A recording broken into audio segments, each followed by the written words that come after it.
Hello everyone, Victor, the Rookie Card Specialist here on YouTube, and if this is your first time visiting this channel, welcome. I'd like for you to know that here, it's all about the rookie cards. We look at its past and present day status, all in an effort to better understand this hobby icon. Well, today I'd like to share with you a podcast episode. Recently, I've had the privilege to be on Dr. James Beckett's Sports Card Insights, a fantastic podcast hosted by a hobby statesman. I highly recommend you checking out his podcast, or you can listen to his podcast right here on YouTube, and I will leave a link to his channel in the description down below. Well, I'm very grateful for the relationships that I've been able to make through this channel, and Dr. Beckett is definitely one of those. Recently, we did an episode he likes to call Dueling Questions. We pick a topic, and you know the topic I'm going to want. But there's no prepping, no heads up, no filter. I ask a question, then he gets to ask a question.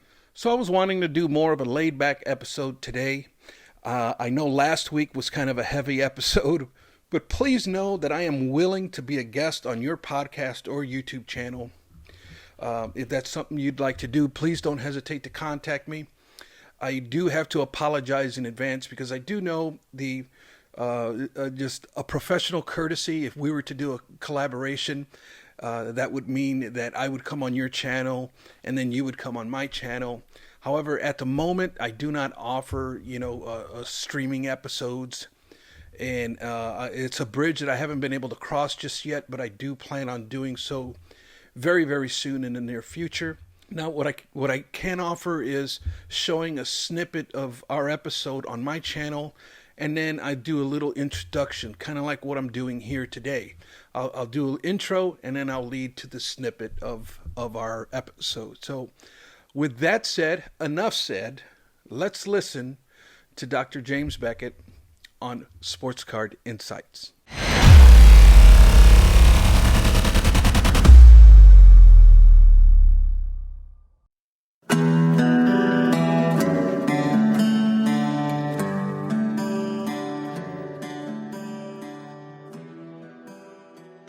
Welcome, Dr. James Beckett, Sports Card Insights. I'm here with Victor Roman Sr. We're going to do rookie card dueling questions. Victor's specialty, it's something that's near and dear to my heart as well. I grew up before there were rookie cards and when they were emerging, and now it's been a phenomenon for as long as I can remember. But Victor has really studied it. He's got more to come on that. I'll let him unfold that. But thanks sponsors, Topps, Panini, and Upper Deck, Heritage Auctions, Huggins and Scott Auctions, Mike Stadium Sports Cards, Burbank Sports Cards, Beckett Media, Beckett Grading, Beckett Authentication, and ComC.com. Victor, thank you. Sponsors, thank you. We're going to have a fun episode here. You're going to get to go first with Dueling Questions. We have some rapport built up from episodes before, so I know we're not going to run out of interesting things to bat around. So, Victor, welcome, and hit me with your best shot. All right, Jim, thanks. Here we go. Any good hobby books that you would recommend collectors to read? Besides ones that have authors that begin with a B? Correct. Bob Lemke and the Krause, they had periodicals mainly, but they also put out standard catalogs and things like that. There were other things that were generated for specific sets that looked at T206s and things like that. I think you get an education looking at auction catalog. But I think the hobby has been more of a hobby of periodicals, Victor. I'm not sure. I have a shelf full of books. I got this book from this guy on post-serial cards. That was a lot of fun, but that's not a broad appeal, but it was very well done. Another guy did a book on food issues. Again, not limited interest, but I think the format for today is more periodicals, blogging, podcasting. That's where people are getting their information now. But I've got a shelf full of books, and unfortunately, most of them have authors that begin with B, and I have plenty of those. So, anyway, that's a tough question. I'll have to think about that some more, and maybe I'll come back to that. Okay, for you, what was the highlight of the National for you? Are you you're an all-time great guy, but you're the rookie cards? Were you on a research mission? Did you have a want list? What were your objectives at the National this year in Chicago, which was a big success by all accounts? Oh my goodness, yes. I went into it.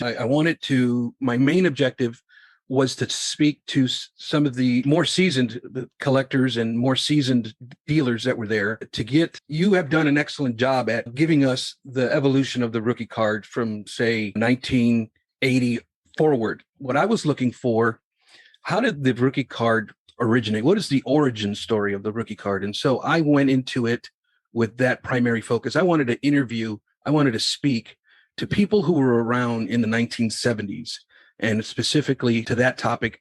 And I'm excited to say that I will be having a video on that topic very soon. My secondary objective was to focus on my set registries that I have. I have a total of 10.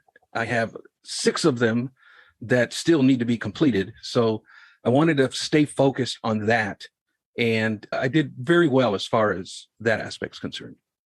Were you trading or buying? I'm a collector, Jim. I have a hard time getting rid of I hate selling. I hate selling. I love cards too much. I don't want to sell them. Okay, your turn. That was my question for you. So your turn for me. Okay. Can you give us a story on the most challenging time that you and your team had pertaining to the rookie card? And can you possibly take us back to how it was handled? Probably the XRC stuff. We had the dilemma 83, 84, problematic. We've mentioned that Fernando and Cal Ripken had traded cards that came out after their 3-player Topps rookie card. But in 83, Darryl Strawberry, who burst on the scene, who was a phenomenal talent and squandered, I think, some of his natural ability. If he'd have stayed straight the whole time, he'd be a major Hall of Famer, sweet swing. But he had a card that preceded. So before his 84 cards came out, he had an 83 traded a rookie, right, extended rookie card. There was a real dilemma that next year, especially because 84 Donruss was the first Donruss set really that was held in high esteem. 84 Fleer also was a significant upgrade from 83 Fleer, and Topps was just Topps. So with Strawberry, you had this card that preceded it. And so the dilemma we had were these 84 cards from Strawberry, not rookie cards, because he had this card that came out in 83. And so the XRC was developed to try to hedge that a little bit, to say, yeah, these are rookie cards, but you need to be aware there's an extended rookie card out there that precedes it.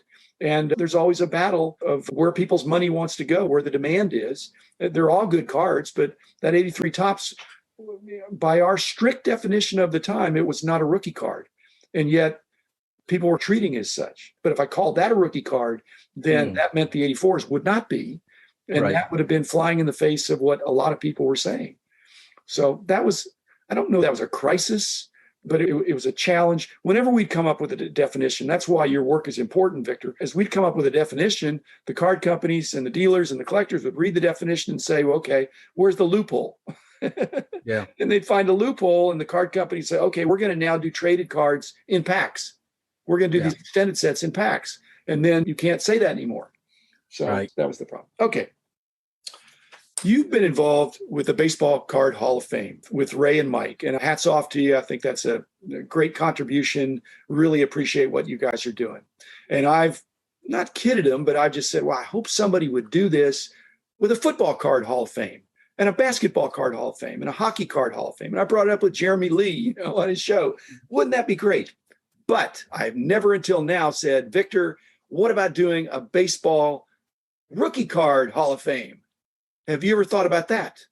And again, there'd be some overlap there with the Baseball Hall of Fame, with the Baseball Card Hall of Fame. But what do you think about that? A Baseball Rookie Card Hall of Fame? I love the concept, but again, because of that overlap, I would be hesitant on doing that on the baseball side of things. On the hockey, I'm not very knowledgeable on hockey. I have so many things that I'm juggling right now that I have not considered starting, say, a football or a basketball. But the idea is there, and it's a very good one. Perhaps in a future endeavor, I wouldn't mind taking on a project like that. I love doing projects of that sort. I just was thinking, aren't you doing that with your all-time greats blog?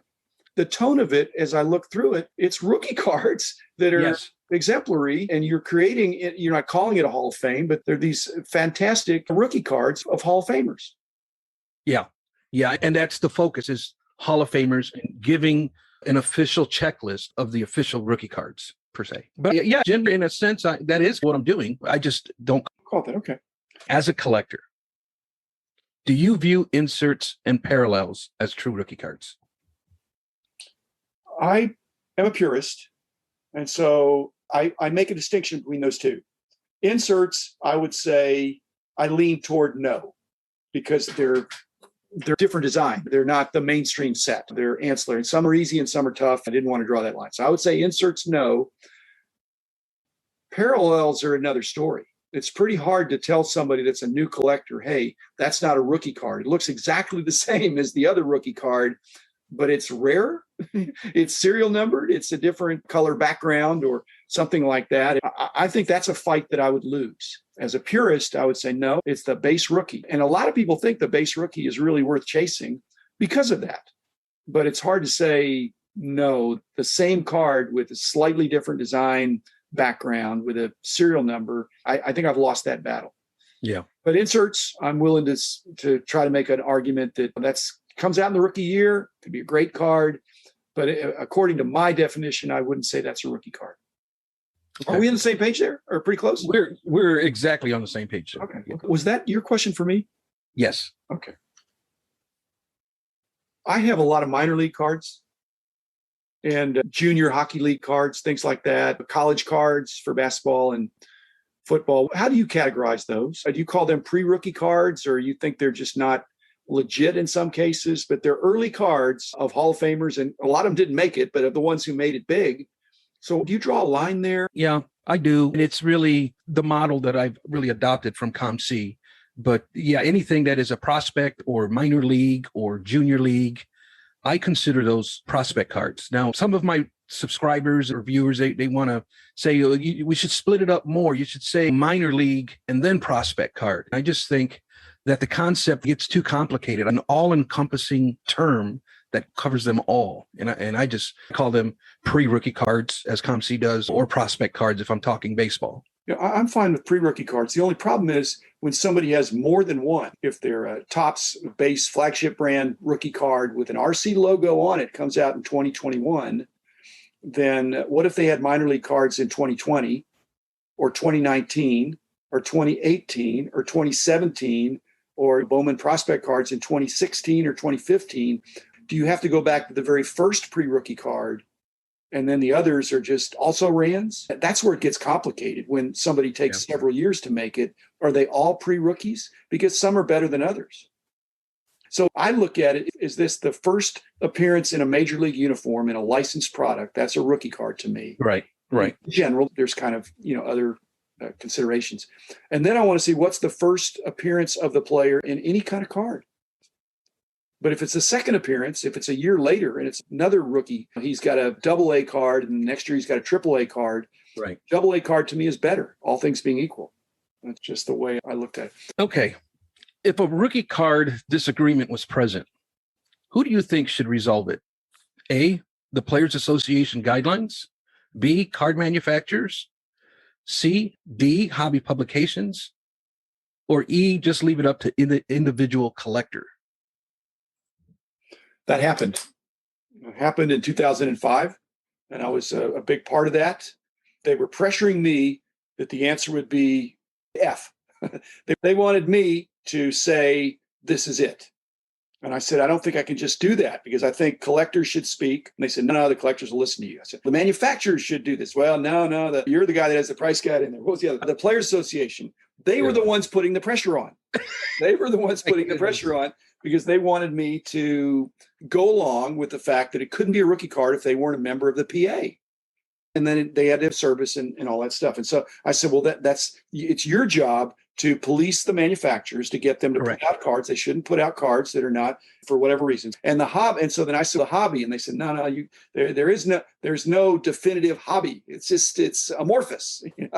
They didn't say I was the hobby. They said, you have a lot of influence. Why don't you just make a decree? I said, I don't have that power. They said, why don't you just try it? That's not my personality. But eventually, and then it's right around in there. It's actually 2004. And I sold the company in 2005. And then the Players Association, leagues, the manufacturers, they did have an agreement. And our company went along with it that they were going to have an RC logo that would be restricted. And I said, well, that's going to be challenging because you've got all these grandfathered things in.